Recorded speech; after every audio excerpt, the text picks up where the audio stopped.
Now, the other big issue was what the taxation. They've actually started collecting taxes from the local elite, which is also quite unique in Latin America.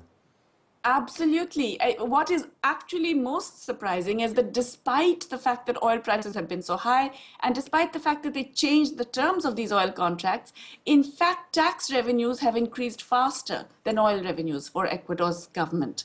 And that is really a tribute to the massive tax enforcement drive that they undertook from 2007 onwards. It's interesting that this has not been accompanied by a rise in the tax rates. Tax rates remain stable, and in fact, now corporation taxes are going to be brought down from 25% to 22%. But what they did was simply enforce the law. And the head of the Internal Revenue Service says that this was done really by just breaking what used to be a very cozy nexus between big business and the tax administration. So they demanded much more information. They got everything computerized and they calculated exactly what would be the actual tax payable. And then they just brought the stick. They said, well, if you don't pay up, if you don't pay your arrears, if you don't pay your dues, we're closing down your offices. They did this with 3 or 4 companies, and then the rest all started paying up. Now, usually these countries are told that if you do this, there'll be capital flight, everybody will leave, but that doesn't seem to be what happened. Absolutely not. In fact, the opposite has happened. Because these increased revenues of the state have been used in very significant increases in public investment. The public investment to GDP ratio in Ecuador is now the highest in Latin America. It's 10%. And that has actually brought forth more private investment, because when you actually spend on infrastructure, you make it more profitable to have more private investment as well.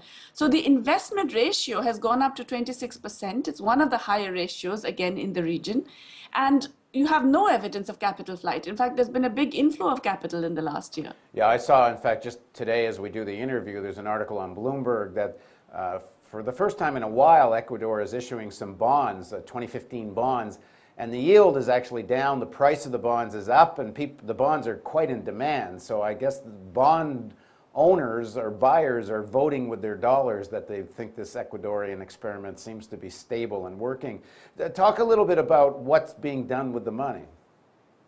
Well, this is, in a sense, the kind of ideal that all of us would like to push our governments towards. Tax the rich, take money from foreign corporations and your own domestic corporations and use it for the people.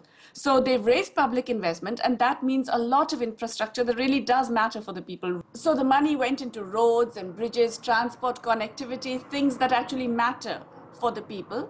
But also they have doubled social spending in the aggregate as a share of GDP. So that is also now 10% of GDP. So examples of the social spending are what? Health spending, it's gone up by about 129% in these 5 years. Education spending has tripled, and they've brought in benefits for handicapped people. They've brought in all kinds of other cash transfers for mothers. They have increased social security payments. One very good thing they've done is that they've increased public employment, not just by having more social sector spending, but also by getting rid of outsourcing and contractors, so that now the government employs directly. So all government workers get the benefit of those better working conditions. Now, one of the critiques of this is Ecuador is able to do this because of high oil prices. And that this is not a sustainable model, because if the price of oil comes down, this level of social spending won't be possible. What do you make of that? Well, you know, what I think is important is that if you do have the advantage of, let's say, of a resource that has high prices globally at the moment, then you must make the best possible use of it. So the best possible use would be to use that money to diversify your economy, improve the living standards of your people, and generate employment. That's what they're doing. There are other countries that have oil. Nigeria is, of course, a classic example, which don't do that, whose people are not better off because they have oil. But the other point I would make is that, in fact, the tax revenue increases show that it's not just oil.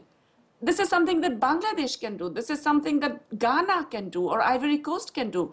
Every country like this has got a small elite that is the major beneficiary of the production system and the structure of accumulation and distribution. So it's possible to tax the rich without affecting investment, without affecting growth, and to use that money to generate employment and improve the conditions of the people.